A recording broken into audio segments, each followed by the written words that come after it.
तो गाइस जो मैं आपको बता रहा था कि जो एक्स्ट्रा सेंसेशन जो आ रही होती हैं जिनकी हमें नीड नहीं होती कि वो ब्रेन तक आए, उनको ये हमारे पास क्या करता है, इनहिबिट करा देता है। ठीक है।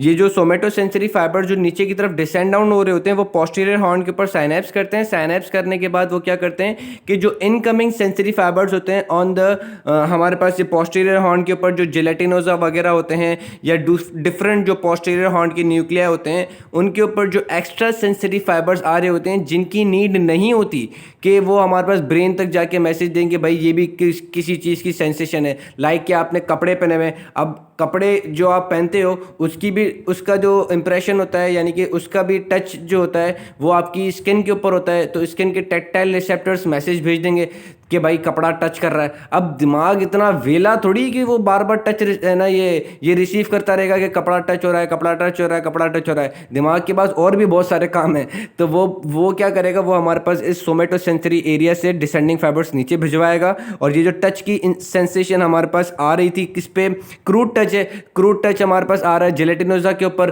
तो वो जेलेटिनोजा को क्या कर देगा, इनहिबिट कर देगा कि भाई नहीं भाई तेरी ज़रूरत नहीं है कि तू हमें ना बार बार टच की सेंसेशन भेजे। अब जैसे अब आप ट्रैफिक में चल रहे होते हो, अब ट्रैफिक में इतने सारे शोर आ रहे होते हैं तो आपका ब्रेन इतना वेला नहीं कि सारे शोर को रिस्पॉन्ड करेगा। तो इसी तरीके से जो आपके ऑडिटरी इम्पल्सेस होती हैं, जहाँ से आपको ऑडिटरी मैसेज आ रहा होता है तो फिर ब्रेन उस ऑडिटरी एरिया को इनहिबिट कर देता है। ठीक है, उस ऑडिटरी एरिया को ब्रेन इनहिबिट कर देगा। ये चीज़ समझ में आ रही है कि सोमेटो सेंसरी फाइबर्स जो हैं जब वो नीचे डिसेंड डाउन हो रहे होंगे तो अब हमें पता है कि भाई ऑडिटरी इम्पल्सेस जो हैं वो हम किससे सुनते हैं, ऑडिटरी इम्पल्सेस हम लोग सुनते हैं वेस्टिबुलो कॉक्लियर नर्व से। अब जो वेस्टिबुलो कॉक्लियर नर्व जो है वो हमारे पास कहाँ पे आके टर्मिनेट होती है, वो हमारे पास ब्रेन स्टेम के अंदर न्यूक्लिया होता है जिसको हम कहते हैं कॉक्लियर न्यूक्लिया, वहाँ पे आके टर्मिनेट होती है। फिर कॉक्लियर न्यूक्लिया से हमारे पास मैसेज जो है वो ब्रेन तक आता है। अब ब्रेन बोलेगा कि यार मैं इतना वेला नहीं हूँ कि मैं बार बार है ना इस वो ट्रैफिक के शोर को रिस्पॉन्ड करूँ। तो फिर ब्रेन क्या करता है, ब्रेन हमारे पास सोमेटो सेंसरी एरिया से कॉर्टिको स्पाइनल फाइबर्स नीचे भेजता है और फिर हमारे पास उस कॉक्लियर न्यूक्लियस को क्या कर देगा, इनहिबिट कर देगा कि भाई खुदा के वास्ते ये फजूल सेंसेशन जो है वो दिमाग पे ना भेजो। ठीक है, तो इस पूरे ट्रैक में ब्रेन स्टेम हो गया, स्पाइनल कॉर्ड हो गया, जिस एरिया पे हमारे पास एक्सेसिव अमाउंट में या फजूल सेंसेशन आ रही होंगी उनको ये सोमेटो सेंसरी का जो हमारा ये है ट्रैक कॉर्टिको स्पाइनल वाला वो इनहिबिट कर देगा। बाकी जितना भी कंट्रीब्यूशन है 30% प्राइमरी मोटर से, 30% प्री मोटर और सप्लीमेंट्री एरिया से, यानी कि 60% जो है वो कॉर्टिको स्पाइनल वो रिलेट करता है विद द मोटर एक्टिविटी। 60% जो है कॉर्टिको स्पाइनल का it is related with the motor activity, 40% with the sensory activity. ठीक है, तो न्यूरो स्नेल्स में ये बात लिखी थी कि 40% contribution comes from the parietal cortex, 60% comes from the frontal cortex. तो अब आपको ये चीज़ समझ में आ जाएगी क्योंकि मैंने आपको पिछले लेक्चर में ये चीज़ बताई थी कि post central gyrus is located in the parietal lobe, whereas pre-central gyrus and other motor areas are located in the frontal lobe. That's why frontal lobe contributes 60% of the corticospinal fibers and parietal lobe contributes 40% of the corticospinal fibers. समझ में आ गया यहाँ तक? उसके बाद अब हम देखते हैं कि जब ये हमारे पास कॉर्टिकोस्पाइनल फाइबर नीचे आता है, कॉर्टिको स्पाइनल फाइबर जो है कोई सा भी कॉर्टिको स्पाइनल फाइबर्स ले लेते हैं, लेट से ये हमने ले लिया। ठीक है, ये कॉर्टिको स्पाइनल फाइबर जब ये हमारे पास नीचे आता है, ठीक है, तो हमारे पास क्या होता है, कॉर्टिको स्पाइनल फाइबर जब नीचे आ रहा होता है तो हमें पता है कि ये कहाँ से आता है। अब बार बार बताने का तो मुझे भी अच्छा नहीं लगता। ये नीचे आया इंटरनल कैप्सूल से, इंटरनल कैप्सूल जो कि हमारे पास क्या होगा, बंच ऑफ वाइट फाइबर्स, ठीक है, जो कि एक दीवार बना देता है कॉर्डेट न्यूक्लियस और पोटामेन के बीच में। अगर ये पोटामेन है तो हमारे पास ये पोटामेन, ये कॉर्डेट न्यूक्लियस, इनके बीच में ये दीवार है जिसको मैंने क्या कहा, इंटरनल कैप्सूल। जब इंटरनल कैप्सूल में से फाइबर्स नीचे जा रहे होंगे, posterior limb of internal capsule motor area से कॉर्टिकोस्पाइनल फाइबर्स जब इसमें से नीचे जा रहे होंगे, यहाँ पे मेरे थंब को देखो, जब इसमें से नीचे जा रहे होंगे तो क्या होगा कि हमारे पास दो ब्रांचेस निकलेंगी, हमारे पास दो ब्रांचेस निकलेंगी, दो कोलैटरल ब्रांचेस निकलेंगी किसकी, कॉर्टिकोस्पाइनल ट्रैक की।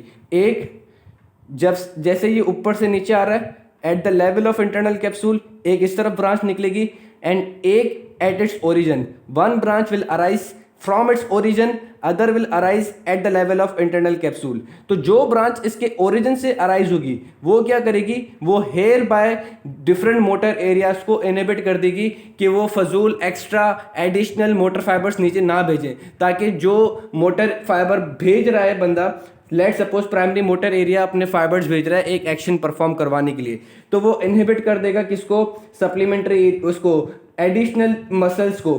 लेट से कि प्राइमरी मोटर एरिया है, प्राइमरी मोटर एरिया में हमारे पास अगर मैं देखूं कि मसल्स की इमेज कैसे बनी हुई होती है, जिसको हम कहते हैं होमोन्क्यूलस।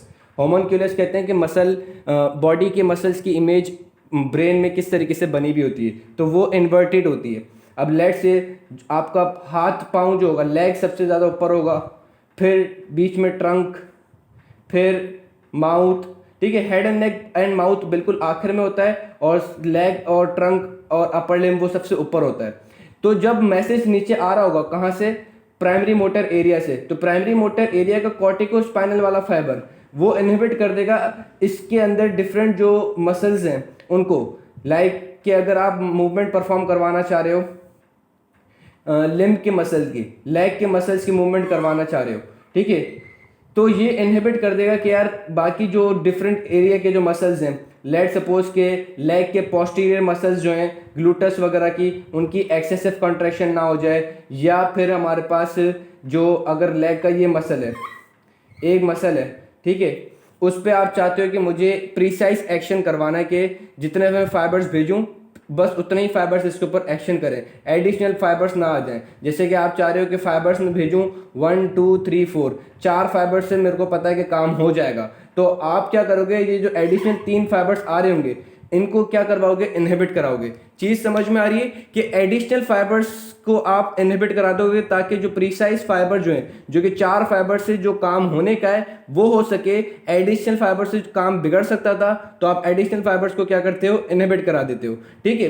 तो इनिशियली हमें क्या चीज़ समझ में आ रही है कि जैसे ही हमारे पास प्राइमरी कॉर्टेक्स से ये फाइबर नीचे आता है, तो ये हमारे पास उस मसल को, जिस मसल को ये सप्लाई करेगा, उसको एडिशनल मोटर फाइबर जो सप्लाई करने वाले थे उनको ये क्या करा देता है, इनहिबिट करा देता है, और ये सिर्फ प्रीसाइज फाइबर्स जितने एक्शन के लिए रिक्वायर होते हैं मसल को उतने सप्लाई करता है। ये चीज़ समझ में आ गई, ये चीज़ बहुत बहुत ज़्यादा इंपॉर्टेंट थी।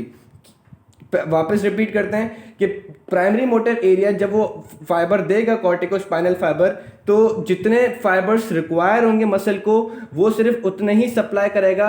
एडिशनल फाइबर्स जो मसल को मिल रहे थे फ्रॉम अदर एरियाज उनको वो क्या कर देगा, उसी टाइम पे इनहिबिट करा देगा। तो फर्स्ट कोलैटरल क्या करती है कि it will inhibit other areas exciting that same muscle, this action is called as damping, ठीक है, इसको हम क्या कहते हैं, डैम्पिंग एक्शन। डैम्पिंग से क्या होता है कि आपका मसल जो है, डैम्पिंग से क्या होगा कि आपका मसल जो है वो स्पेसिफिक एक्शन करेगा और एडिशनल फाइबर जो इसको मिल रहे थे वो फिर नहीं मिलेंगे, तो इसका एक्शन जो है वो हमें अच्छे से नजर आएगा। लेट से कि अगर ये इसको हम 4 मसल फाइबर दें, यानी कि 4 muscle fibres of corticospinal tract अगर हम इसको दें, तो हमारे पास क्या होगा कि ये एक्शन परफॉर्म करेगा, ठीक, इसका प्रीसाइज एक्शन हो जाएगा। अगर उसकी जगह अगर हम इसको 10 दे देंगे तो इसका एक्शन बिगड़ जाएगा। तो अगर 10 इसको मिल रहे थे तो हम क्या करेंगे कि 4 इसको सप्लाई कराएंगे, बाकी 6 को क्या कर देंगे, इनहिबिट करा देंगे। तो बाकी 6 को जब हमने इनहिबिट कराया, डैम्पिंग एक्शन करवाई, तो रिमेनिंग 4 वाले अपना काम परफॉर्म करेंगे और प्रीसाइज एक्शन जो है, एक जो हमें एक्शन रिक्वायर था वो हो जाएगा। इस चीज को हम कहते हैं डैम्पिंग फंक्शन। तो फर्स्ट कोलैटरल ब्रांच जो है विल डू डैम्पिंग फंक्शन। वो क्या करेगी, वो एडिशनल फाइबर्स जो मसल को मिल रहे थे उनको डैम्प करा देगी, उनको इनहिबिट कर देगी वाया लेटरल इनहिबिशन या कोई सा भी इनहिबिशन के थ्रू। चीज समझ में आ गई। सेकेंड जो ब्रांच है, सेकेंड ब्रांच वो इंटरनल बेजल गैंग्लियन को देगी। सेकेंड ब्रांच किसको देगी, बेजल गैंग्लियन को। Third branch during its course in the mid brain, जब वो मिड ब्रेन में होगी तो वो किसको देगी, रेड न्यूक्लियस को। रेड न्यूक्लियस का क्या काम है वो हम लोग डिस्कस करेंगे। तीसरी ब्रांच जब वो नीचे आ रही होगी तो वो हमारे पास है ना, at the level of pons and medulla, at the level of pons and medulla वो हमारे पास क्या करेगी कि पॉन्स और मेड्यूला के अंदर हमारे पास सर्टेन न्यूक्लिया होते हैं जिसको हम कहते हैं रेटिकुलर न्यूक्लिया है, ठीक। तो ये हमारे पास रेटिकुलर न्यूक्लियाई को भी ब्रांचेस देगी। फिर रेटिकुलर न्यूक्लियाई क्या काम करेंगे वो हम लोग डिस्कस करेंगे। ठीक, चीज़ समझ में आ रही है कि जब वो नीचे आ रही होगी, ठीक है, at the level of pons, at the level of pons ये हमारे पास है ना सर्टेन न्यूक्लिया को ब्रांचेस देगी। इसके अलावा नीचे की तरफ ये आ रही होगी, ठीक है, at the level of pons and medulla oblongata, तो वो हमारे पास रेटिकुलर न्यूक्लिया को मैसेजेस देगी। याद रखना रेटिकुलर न्यूक्लिया जो है ये हमारे पास कहाँ कहाँ होता है, midbrain, pons and medulla, ठीक है। तो पॉन्स और मेडुला में जब हमारे पास ये कॉर्टिकोस्पाइनल ट्रैक्ट नीचे आ रहा होगा तो ये है ना रेटिकुलर फॉर्मेशन को भी मैसेजेस देगा। चीज़ समझ में आ गई, ये हमारे पास मैसेजेस किसको देगा, रेटिकुलर फॉर्मेशन को भी, ठीक है। और रेटिकुलर फॉर्मेशन के कौन से न्यूक्लिया हैं और मतलब कि कौन से न्यूक्लिया को देगा वो हम लोग डिस्कस करेंगे, ठीक है, रेटिकुलर स्पाइनल ट्रैक्ट के अंदर। ये चीज़ समझ में आ रही है कि जब वो नीचे डिसेंड डाउन हो रहा होगा तो एक तो इसने कोलैटरल इनहिबिशन के लिए दे दी, एक बेजल गैंग्लियन को दी, एक इसने रेड न्यूक्लियस को दी, एक ये इसने हमारे पास पोंटाइन न्यूक्लिया को दी। अच्छा, ये पोंटाइन न्यूक्लिया जो है ये बहुत ज़्यादा इंपॉर्टेंट है। ये हमारे पास पॉन्स के अंदर लोकेटेड होते हैं, ये हमारे पास पॉन्स के अंदर लोकेटेड होते हैं। अगर ये हमारा पॉन्स वाला एरिया है तो ये पॉन्स में ऐसे ये न्यूक्लिया जो हैं ट्रांसवर्सली ओरिएंटेड होते हैं। ये ट्रांसवर्सली न्यूक्लिया जो होते हैं वो पॉन्स में ओरिएंटेड होते हैं। तो ये हमारे पास पॉन्स को मैसेज देते हैं, फिर पॉन्स से हमारे पास मैसेज जाता है सेरिबेलम पे। अब कौन से सेरिबेलम पे, हमें पता है कि अगर लेफ्ट सेरिब्रल कॉर्टेक्स से ये मैसेज आ रहा है कॉर्टिकोस्पाइनल ट्रैक्ट का, तो वो हमारे पास मेडुला के ऊपर जाके eight the level of medulla पे जब आएगा तो वो हमारे पास मोटर डेक्यूसेशन एरिया पे जाके राइट साइड पे चले जाएगा, क्योंकि हमें एक्शन कहाँ करवाना है, राइट साइड पे। लेट सपोज कि अगर आपको एक्शन राइट साइड पे करवाना है तो आपको जो मोटर फाइबर जो है वो eight the level of medulla oblongata motor decussation area में आके राइट साइड पे आ जाएगा। तो आप जो सेरिबेलम को इन्फॉर्मेशन पहुंचाओगे तो वो भी कौन से सेरिबेलम को, राइट साइड के, क्योंकि एक्शन कहाँ परफॉर्म हो रहा है, राइट साइड पे। तो जिस साइड पे एक्शन परफॉर्म हो रहा होगा आप उसी साइड के सेरिबेलम को इन्फॉर्मेशन पहुंचाओगे। तो जैसे ही आपने ना ये पोंटाइन न्यूक्लिया के ऊपर साइनेप्स किया, ठीक है, यानी कि पोंटाइन न्यूक्लिया को उसने रिले किया, तो पोंटाइन न्यूक्लिया से हमारे पास मैसेज कहाँ पे जाएगा, राइट सेरिबेलम पे। पोंटाइन न्यूक्लिया से मैसेज हमारे पास कहाँ जाएगा, राइट सेरिबेलम पे। अब हमें पता है पॉन्स और सेरिबेलम का रिलेशन किस पेडंकल के थ्रू स्टैब्लिश होता है। हमें पता है कि पॉन्स और सेरिबेलम का जो वो कनेक्शन जो है वो मिडिल सेरिबेलर पेडंकल के थ्रू स्टैब्लिश होता है। तो मिडिल सेरिबेलर पेडंकल से हमारे पास मैसेज सेरिबेलम में पहुंच जाएगा और फिर सेरिबेलम देखेगा कि यार ये मैसेज जो है वो जो फंक्शन होने जा रहा है वो सही है या नहीं। बाकी जितने भी डिटेल फंक्शंस हैं सेरिबेलम के वो हम नेक्स्ट के अंदर डिस्कस करेंगे। ठीक, यहाँ तक समझ में आ गया। उसके बाद ये इन दी एंड टर्मिनेट कहाँ होगा, आपको टर्मिनेशन इसकी याद रखनी है कि ये हमारे पास टर्मिनेट कहाँ होंगे। जो कॉर्टिकोस्पाइनल ट्रैक्ट के हैं फाइबर्स जो हैं वो हमारे पास टर्मिनेट कहाँ होंगे, वो हमारे पास एंटीरियर हॉर्न में जाके इंटर न्यूरॉन्स पे टर्मिनेट हो जाएंगे। एंटीरियर हॉर्न पे जाके इंटर न्यूरॉन पे टर्मिनेट हो जाएंगे। तो कॉर्टिकोस्पाइनल ट्रैक के जो फाइबर्स होंगे they are first order neuron, फिर interneuron second order, interneuron से फिर जो हमारे पास वो मोटर फाइबर्स निकलते हैं इफरेंट फाइबर्स, इंटर न्यूरॉन पर फिर हमारे पास जो न्यूक्लिया होते हैं जो डिफरेंट ग्रुप ऑफ न्यूक्लिया होते हैं, lateral group of nuclei, central group of nuclei, फिर उन न्यूक्लिया से हमारे पास क्या निकलते हैं, मोटर फाइबर्स निकलते हैं। तो जो मोटर फाइबर्स निकलेंगे वो हमारे पास क्या होंगे, third order neuron. Motor fibres जो होंगे वो हमारे पास क्या होंगे, थर्ड ऑर्डर न्यूरॉन्स। ठीक, ये चीज़ समझ में आ गई। अब हमें देखना है कि लेट सपोज के जो पॉइंट ऑफ इंटरेस्ट है और वी कैन से जो इम्पॉर्टेंट चीज़ जो समझने की है वो ये है कि कॉर्टिकोस्पाइनल ट्रैक्ट जो है उसमें अगर ये हमारे पास प्राइमरी मोटर से आ रहा है, कॉर्टिकोस्पाइनल फाइबर अगर हमारे पास प्राइमरी कॉर्टेक्स से आ रहा है तो ये हमारे पास कॉर्टिकोस्पाइनल फाइबर किस चीज़ के लिए होगा, ये कॉर्टिकोस्पाइनल फाइबर जाएगा हमारे पास सर्वाइकल एरिया पे। ठीक है, सर्वाइकल एरिया पे जाएगा, वहाँ पे हमें पता है कि स्पाइनल कॉर्ड सर्वाइकल एरिया में इनलार्ज होती है क्योंकि वहाँ पे हमारे पास है ना वो मसल एक्टिविटी ज़्यादा रिक्वायर होती है। सर्वाइकल एरिया में स्पाइनल कॉर्ड जो है वो इनलार्ज होती है। क्यों इनलार्ज होती है, क्योंकि हमें पता है वहाँ पे है ना मसल एक्टिविटी ज़्यादा होती है। लेट्स से कि ये हमारे पास स्पाइनल कॉर्ड है at the level of cervical area, तो ये फाइबर जो है ये फाइबर हमारे पास इधर मतलब स्पाइनल कॉर्ड के जो सर्वाइकल एरिया होंगे उसके एंटीरियर हॉर्न पे साइनेप्स करेंगे।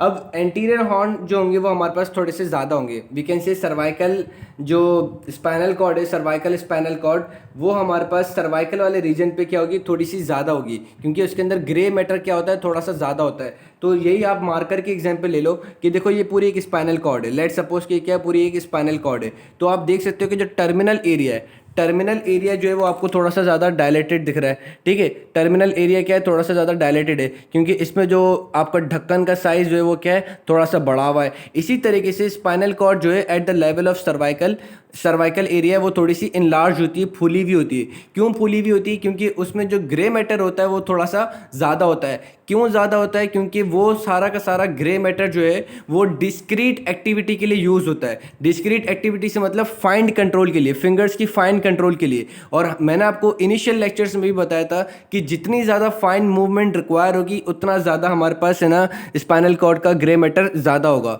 जितनी ज़्यादा फाइन डिस्क्रीट मूवमेंट रिक्वायर होगी तो उसके लिए हमारे पास ग्रे मैटर जो है वो भी बहुत ज़्यादा होगा, ठीक। तो ये हमारे पास सर्वाइकल रीजन में जाएगा। कॉर्टिकोस्पाइनल फाइबर अगर प्राइमरी मोटर कॉर्टेक्स से आया है तो, क्योंकि वो प्राइमरी मोटर कॉर्टेक्स हमें पता है कि फाइन डिस्क्रीट मूवमेंट्स के लिए यूज होता है, ठीक है। तो ये हमारे पास एंटीरियर हॉर्न पे जाएगा, ठीक, at the level of cervical region, at the level of distal limb region, यानी कि at the level of cervical region and lumbosacral region, क्योंकि हमें पता है कि लंबोसैक्रल रीजन पे भी स्पाइनल कॉर्ड इनलार्ज होती है, सर्वाइकल रीजन पे भी इनलार्ज होती है। सर्वाइकल रीजन पे इस वजह से इनलार्ज होती है क्योंकि यहाँ पे सर्वाइकल प्लेक्सिस बनता है, और लंबोसैक्रल रीजन पे हमारे पास है ना लंबोसैक्रल प्लेक्सिस बनता है, तो वो इस वजह से इनलार्ज हो जाती है, क्योंकि वहाँ पे जो वो स्पाइनल कॉर्ड के अंदर जो ग्रे मैटर होगा वो थोड़ा सा ज़्यादा होता है, ठीक। तो ये हमारे पास वो सर्वाइकल एंड लंबोसैक्रल रीजन के स्पाइनल कॉर्ड पे जाएगा अगर प्राइमरी मोटर कॉर्टेक्स से फाइबर आ रहा है तो। और प्राइमरी मोटर कॉर्टेक्स से फाइबर का मतलब क्या है, फाइन डिस्क्रीट मूवमेंट हमारी कंट्रोल होगी, ठीक। ये चीज़ समझ में आ गई। अब एक चीज़ और कि जो हमारा जो कॉर्टेक्स जो था, जो मैंने आपको दिखाया था, जैसे हमारे पास जो प्राइमरी मोटर कॉर्टेक्स होता है, जितना भी हमारा जो कॉर्टेक्स वाला एरिया है, somato sensory area, primary motor area, pre motor area, somato sensory area, जितना भी हमारे पास जो कॉर्टेक्स होता है वो एक्चुअली हमारे पास कॉलम्स की फॉर्म में अरेंज होता है। वो हमारे पास किस फॉर्म में अरेंज होता है, कॉलम